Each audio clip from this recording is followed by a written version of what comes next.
नमस्कार विद्यार्थी मित्रांनो, मी प्राध्यापक पंकज जगताप ऑनलाईन लेक्चरच्या या सिरीजमध्ये तुमच्या सर्वांचं स्वागत आहे. पाठीमागच्या लेक्चरमध्ये आपण अकाउंटिंग स्टँडर्डच्या वर MCQची प्रॅक्टिस केली होती. तर ज्या विद्यार्थ्यांनी ते लेक्चर मिस केले त्या विद्यार्थ्यांनी ते लेक्चर जरूर अटेंड करावं. आजच्या लेक्चरमध्ये आपण कंपनी फायनल अकाउंट हा जो टॉपिक आहे त्या टॉपिकवर MCQची प्रॅक्टिस करणार आहोत. चला तर विद्यार्थी मित्रांनो, वेळ वाया न घालवता आपण MCQची प्रॅक्टिस करायला सुरुवात करूया. आजच्या MCQच्या प्रॅक्टिसच्या सेशनमध्ये 3 टाईपचे MCQचे क्वेश्चन असणार आहेत. सगळ्यात स्टार्टिंगला ट्रू आणि फॉल्स, त्यानंतर फिलिंग द ब्लँक्स आणि त्यानंतर क्वेश्चन असेल आणि त्याचे ऑप्शन नसतील आणि त्याचं राईट आन्सर आपल्याला सांगायचं असेल. अशा पद्धतीच्या MCQची प्रॅक्टिस आजच्या लेक्चरमध्ये आपण करणार आहोत. क्वेश्चन 1 आहे आपल्याकडं. State whether the following statement are true or false. चूक किंवा बरोबर. स्क्रीनवर आपल्याला एक स्टेटमेंट दिसणार आहे. ते स्टेटमेंट बरोबर आहे का चूक आहे ते आपल्याला सांगायचं आहे. त्यातला फर्स्ट क्वेश्चन आहे. Question number 1, no dividend can be paid on calls in advance. Calls in advance जर असेल तर त्याच्यावर डिव्हिडंड पे केला जात नाही असं स्टेटमेंट आहे. आता हे स्टेटमेंट ट्रू आहे का फॉल्स आहे हे स्टेटमेंट बघायच्या पहिले एक कन्सेप्ट बघूया. ती कन्सेप्ट समजल्यावर नंतर तुम्हाला ह्याचा आन्सर ऑटोमॅटिकली येऊन जाईल. तर तुम्हाला सगळ्यांना माहिती आहे, एखादी कंपनी सुरुवातीला जेव्हा स्टार्ट होते आणि मार्केटमध्ये स्वतःचे शेअर्स इश्यू करते.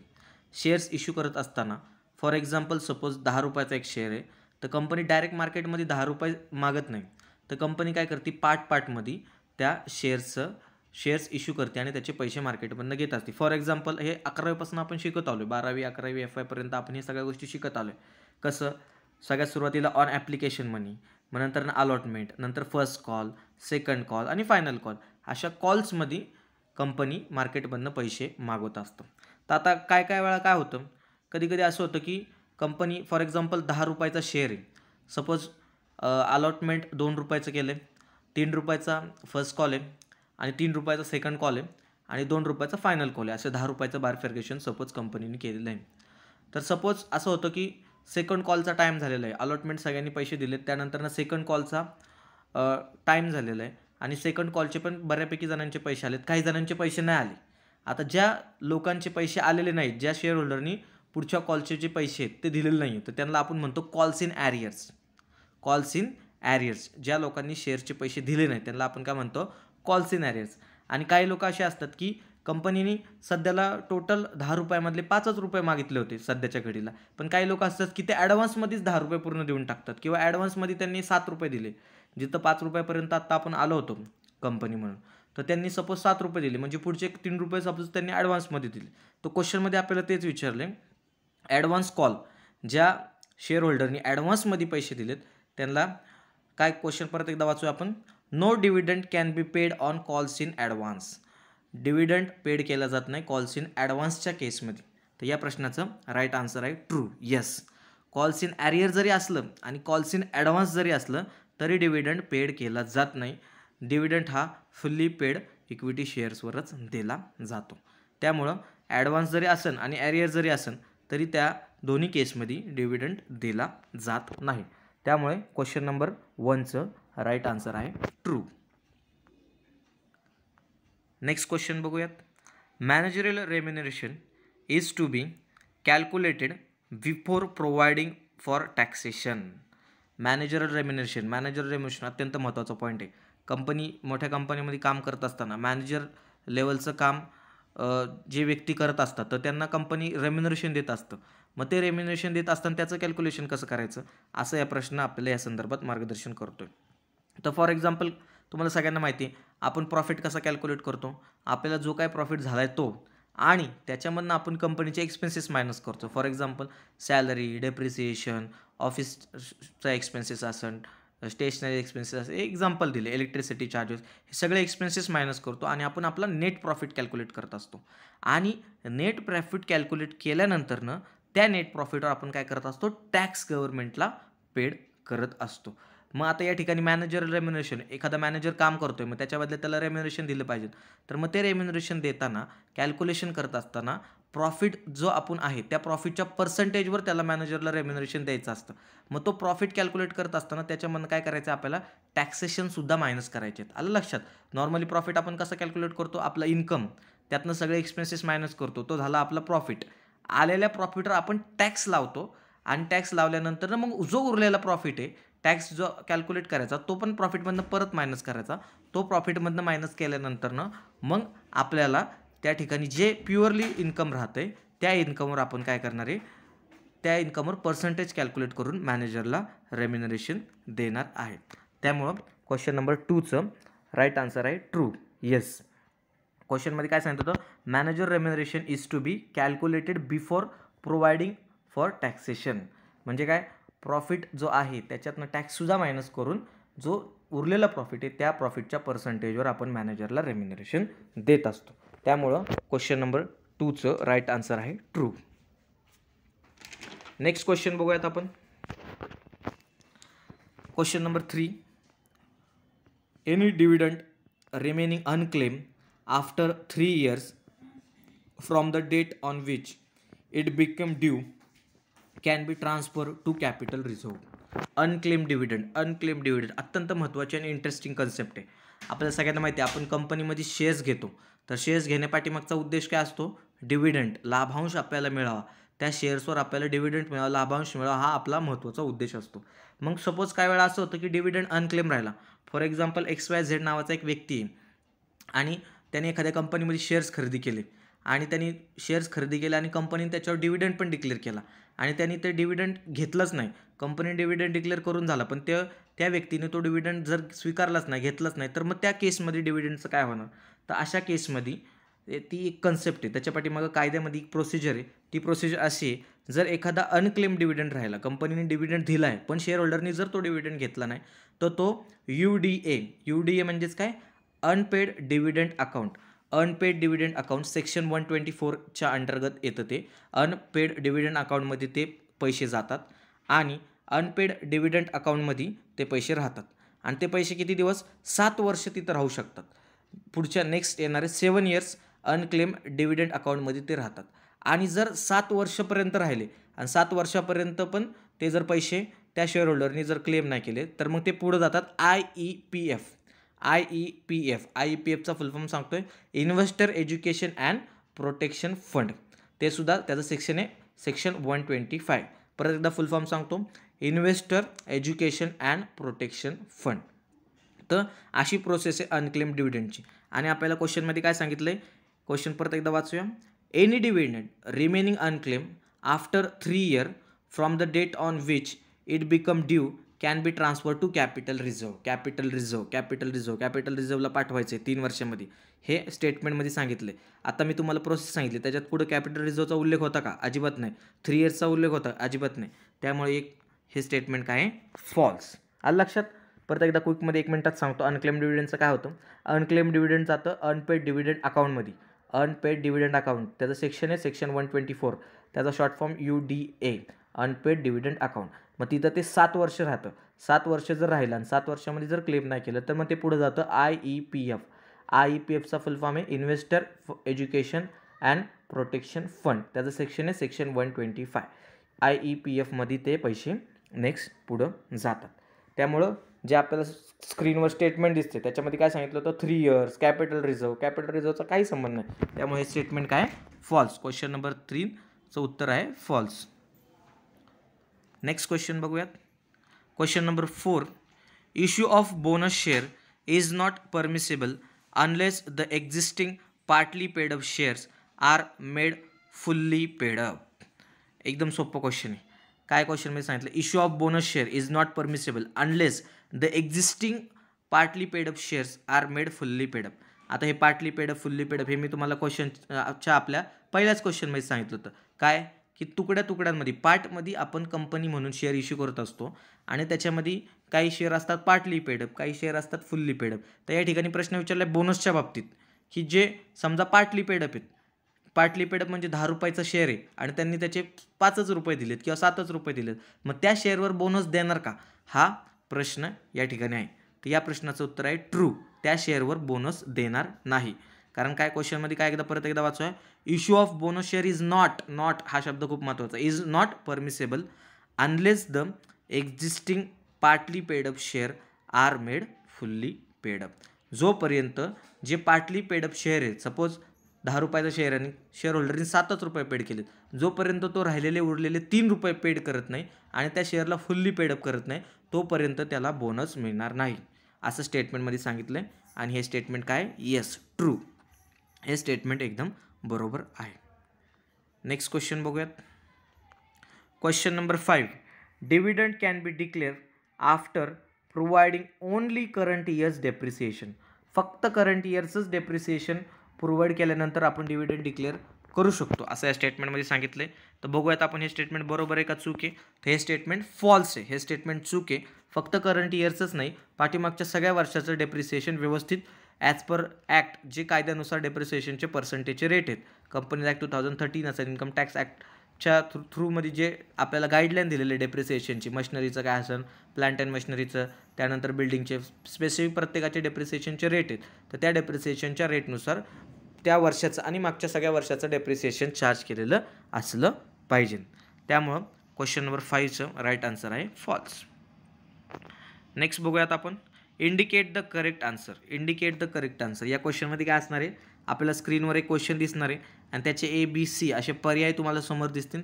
त्यातला जो बरोबरचा पर्याय तो आपल्याला त्याच्यामध्ये चूज करायचा आहे. क्वेश्चन नंबर 1 आहे. क्वेश्चन नंबर 1 वाचूयात. This always appears on credit side of trial balance and shown on the liability side of the balance sheet under the heading current liabilities. current liabilities एकदम simple question आहे. आपल्याला खाली 3 पर्याय दिसतील, त्यातलं कोणता आयटम करंट लायबिलिटीचा आहे आपल्याला तेवढंच सांगायचं आहे. या ठिकाणी आपल्याला ऑप्शन ए आहे अनक्लेम डिव्हिडंड, ऑप्शन बी आहे इंटरिम डिव्हिडंड, ऑप्शन सी आहे फायनल डिव्हिडंड. तर या प्रश्नाचं राईट आन्सर आहे ऑप्शन ए अनक्लेम डिव्हिडंड. अनक्लेम डिव्हिडंड हा कुठं जातो, करंट लायबिलिटीमध्ये. अनक्लेम डिव्हिडंडचे अजून पण उदाहरण देता येतील आपल्याला, जशी की for example rent payable, sundry income receive in advance, हे सुद्धा काय आपल्याला करंट लायबिलिटीचे उदाहरणं देता येतील. त्याचप्रमाणे अनक्लेम डिव्हिडंड हा सुद्धा एक काय करंट लायबिलिटीचा प्रकार आहे. आपण डिव्हिडंड दिला आहे पण समोरच्याने तो क्लेम केलेला नाही, मग आपल्यासाठी ते काय देणं आहे त्याला, म्हणून तो काय अनक्लेम डिव्हिडंड काय आपली करंट लायबिलिटी आहे. त्यामुळं क्वेश्चन नंबर 1चं राईट आन्सर आहे ऑप्शन ए. नेक्स्ट क्वेश्चन बघूयात. Question number 2. The balance of net profit of the past year is shown on the credit side of. पाठीमागच्या वर्षीचा जो प्रॉफिट आहे तो कोणत्या अकाउंटच्या क्रेडिट साईडला दाखवला जातो. या ठिकाणी आपल्याकडे ऑप्शन आहे A trading account, option B profit and loss account, option C profit and loss appropriation account. तर या प्रश्नाचं बरोबर उत्तर आहे option C profit and loss appropriation account. Profit and loss अप्रोप्रिएशनच्या अकाउंटला आपण पाठीमागच्या वर्षाचा जो प्रॉफिट आहे तो क्रेडिट साईडला दाखवत असतो. त्यामुळं क्वेश्चन नंबर 2चं राईट आन्सर आहे ऑप्शन सी. नेक्स्ट क्वेश्चन बघूयात. Question number 3. Bills discounted but not eight mature is. Bills discount केलं आहे पण ते मॅच्युअर झालं नाही, तर ते काय आहे. Option A current liability, option B contingent liability, option C miscellaneous expenses. तर या प्रश्नाचं बरोबर उत्तर आहे option B contingent liability. Contingent event काय असतो, कॉन्टिंजंट हा काय प्रकार आहे, हा पाठीमागचे MCQचे जे लेक्चर आहे त्याच्यामध्ये मी एका क्वेश्चनसाठी खूप डिटेलमध्ये डिस्कस केलेले आहे. तर ज्या विद्यार्थ्यांनी ते लेक्चर मिस केलेले त्या विद्यार्थ्यांनी ते लेक्चर जरूर अटेंड करावं. त्याच्यामध्ये ह्या कन्सेप्ट तुम्हाला सगळ्या व्यवस्थित समजून जातील. क्वेश्चन नंबर 3चं राईट आन्सर आहे option B contingent liability. Next question बघूयात. Question number 4. According to section 198 the overall manager remuneration should not exceed. Section 198च्या नुसार मॅनेजरला जे रेम्युनरेशन मिळते ते जास्तीत जास्त कितीपेक्षा वर नाही जावं असं या प्रश्नामध्ये आपल्याला विचारलेलं आहे. या ठिकाणी आपल्याला पर्याय दिलेले आहेत. A option A 11% of net profit, option B 10% of gross profit, option C 15% of net profit. एकदम सिम्पल, हे गोष्ट लक्षात ठेवण्यासारखी आहे. ह्याच्यापाठी मग काय कन्सेप्ट नाही, कायद्यानुसार सेक्शनमध्ये ज्या गोष्टी सांगितल्यात त्या आपल्याला तशा लक्षात ठेवायच्यात. तर या ठिकाणी क्वेश्चन नंबर 4चं राईट आन्सर आहे option A 11% of net profit. मॅनेजरचं जे रेम्युनरेशन असतं ते 11% पेक्षा जास्त वर जाणार नाही असं कायद्यामध्ये सांगितलेलं आहे. त्यामुळे क्वेश्चन नंबर 4चं राईट आन्सर आहे option A, 11% of net profit. Next question बघूया. नेक्स्ट क्वेश्चन आपल्याकडे फिल इन द ब्लँक्स. आपल्याला सेंटेन्स दिलेला असणार आहे आणि त्याच्यामध्ये एक जागा रिकामी असणार आहे, तर आपल्याला ती त्या ठिकाणी योग्य शब्द टाकून ती जागा भरायची आहे. तो क्वेश्चन नंबर 1 आहे, unclaim dividend is. Unclaim dividend is आत्ताच रिपीट झालेलं आहे, एकदम सिम्पल. जर डिव्हिडंड अनक्लेम राहिलं तर ते काय आहे, एक प्रकारचं करंट लायबिलिटी. अनक्लेम डिव्हिडंड काय आहे, करंट लायबिलिटी. नेक्स्ट क्वेश्चन बघूयात. Question number 2, the law state that no company declare dividend unless dash dash is provided for its fix asset. Fix ॲसेटवर काय प्रोव्हाइड करतो आपण, एकदम सिम्पल क्वेश्चन आहे. Fix ॲसेटवर आपण काय प्रोव्हाइड करतो, डेप्रिसिएशन. त्यामुळे क्वेश्चन नंबर 2चं राईट आन्सर आहे डेप्रिसिएशन. नेक्स्ट क्वेश्चन बघूयात. Question number 3, dash dash is created to meet future contingency. Future contingency meet करण्यासाठी आपण काय तयार करतो, तर या प्रश्नाचं राईट आन्सर आहे जनरल रिझर्व. जनरल रिझर्व आपण तयार करतो फ्युचर कॉन्टिंजन्सी मीट करण्यासाठी. नेक्स्ट क्वेश्चन बघूयात. Question number 4, reserves are the amount kept aside out of. रिझर्वची जी अमाऊंट आहे ती कशातनं काढली जाते. आत्ताच आपण जनरल रिझर्वचं उदाहरण बघितलं पाठीमागच्या क्वेश्चनमध्ये, पण तो कशातनं काढला जातो, तर असं आपल्याला प्रश्नामध्ये विचारलेलं आहे. त्यासाठी एक सिम्पल भाषेमध्ये सोपी कन्सेप्ट सांगतो. ती कन्सेप्ट तुम्हाला समजली की ह्या क्वेश्चनचा आन्सर तुम्ही एकदम इझिली देऊ शकता. सपोज फॉर एक्झाम्पल तुमच्या घरातलंच उदाहरण घ्या. तुमचे वडील, तुमच्या घरातले जे व्यक्ती सॅलरी पर्सन आहे, जे जॉब करतात आणि सॅलरी कमवतात किंवा बिझनेस जरी करत असतील आणि इन्कम कमवत असतील, तर एखाद्या माणसाने इन्कम कमवलं किंवा सॅलरी कमवली आणि घरामध्ये आणली, तर तुमच्या वडिलांना सपोज 40,000 रुपये सॅलरी. मग 40,000च्या 40,000 एकाच ठिकाणी खर्च करणार का, नाही. तर मग त्याचं बायफर्गेशन केले जाणार. तुमचे वडील असतील, तुमचे आई असेल किंवा तुम्ही बसून त्याचं बायफर्गेशन करणार की बाबा 4,000 रुपये भाड्याला, 5,000 रुपये रेशनला, 1,000 रुपये लाईट बिलला, 1,000 रुपये मेडिकलचा खर्च, 500 रुपये केबलचं बिल, अजून असं व्यवस्थित सगळ्या पैशाचं आपण बायफर्गेशन करणार आणि त्यातनं काही पैसे आपण सेव्हिंगला पण टाकणार. सगळे पैसे आले तसे पैसे सगळे खर्च करणार का, नाही. तर त्यातले आपण काही पैसे काय करणार, बचत करणार, सेव्हिंग करणार. मग त्याच पद्धतीने जसं आपण घरामध्ये करतो त्याच पद्धतीने ज्या मोठ्या मोठ्या कंपन्या आहेत त्यासुद्धा आपल्या प्रॉफिटमधनं त्यांना काय होतं, प्रॉफिट होतं. कंपन्यांना सॅलरी नाही होत, कंपन्यांना काय होतं, प्रॉफिट होतं. मग त्या प्रॉफिटमधनं काही प्रमाणातला हिस्सा काय करत असतं, बाजूला काढून ठेवत असतं सेव्हिंग करण्यासाठी, रिझर्व करण्यासाठी. मग तेच आपल्याला क्वेश्चनमध्ये विचारले, reserves are the amount kept aside out of. जे रिझर्व्सेस ते कोणत्या अमाऊंटमधनं आपण साईडला काढून ठेवतो, तर त्या प्रश्नाचं उत्तर आहे प्रॉफिट. ते आपण कशामधनं करतो, प्रॉफिटमधनं. जसं एखाद्या व्यक्तीला सॅलरी मिळते तसं कंपनीला काय मिळतं, प्रॉफिट. मग त्या प्रॉफिटमधनं कंपनी काय करतं, व्यवस्थित त्याचं बायफर्गेशन करतं, जनरल रिझर्वला टाकतं, शेअर होल्डरला डिव्हिडंड देतं, त्याचं व्यवस्थित गव्हर्नमेंटला टॅक्स देतं, व्यवस्थित त्याचं बायफर्गेशन करत असतं. त्यामुळं या प्रश्नाचं बरोबर उत्तर आहे प्रॉफिट. नेक्स्ट क्वेश्चन बघूयात आपण. Question number 5, dash dash is the payment made for getting the right. Right, एखाद्या वस्तूचे राईट आपल्याला घ्यायचे असतील, एखाद्या वस्तू मॅन्युफॅक्चरिंग करायची असेल, एखादी सर्व्हिस असेल ती आपल्याला मिळवायची असेल, तिचं आपल्याला प्रोडक्ट प्रोव्हाइडिंग करायचं असेल दुसरं कोणाला, तर आपल्याला त्याचं राईट मिळवायचे असतील, तर ते राईट कशा थ्रू मिळतात, तर ते राईट आपल्याला मिळतात रॉयल्टी. रॉयल्टीच्या थ्रू एखाद्या वस्तूची, एखाद्या ठिकाणाची खाण असेल वगैरे असेल, एखादं पुस्तक असेल, पुस्तक छापण्याचं असेल, किंवा एखादी खनिजी संपत्ती असेल, खाण असेल, त्या खाणीमधनं कोळसा काढायचा आहे, तर त्याच्याबद्दल आपल्याला काय द्यायला लागतं, रॉयल्टी द्यायला लागते. एखादं पुस्तक आहे, एखाद्या लेखकाला काय द्यायला लागते, त्याच्या बदल्यात रॉयल्टी द्यायला लागते. त्यामुळं या प्रश्नाचं बरोबर उत्तर आहे रॉयल्टी. ओके, नेक्स्ट क्वेश्चन बघूयात. Question number 6, in company final account goodwill is shown under. एकदम सिम्पल. कंपनी फायनल अकाउंटमध्ये जे गुडविल आहे ते कशाच्या अंडर दाखवलं जातं, तर या प्रश्नाचं उत्तर आहे इनटँजिबल ॲसेट. इनटँजिबल ॲसेटच्या अंडर गुडविल दाखवलं जातं. तर ठीक आहे विद्यार्थी मित्रांनो, आजचं लेक्चर आपण या ठिकाणी थांबूयात. आजच्या लेक्चरमध्ये आपण अत्यंत चांगल्या पद्धतीने MCQची प्रॅक्टिस केली. त्याच्यामध्ये आपण ट्रू फॉल्स असतील, फिल इन द ब्लँक्स असतील, एक सेंटेन्स दिलं आणि त्यात एक जी मिस झालेला वर्ड असेल तो असेल, अशा पद्धतीच्या MCQच्या आजच्या लेक्चरमध्ये आपण प्रॅक्टिस केलेली.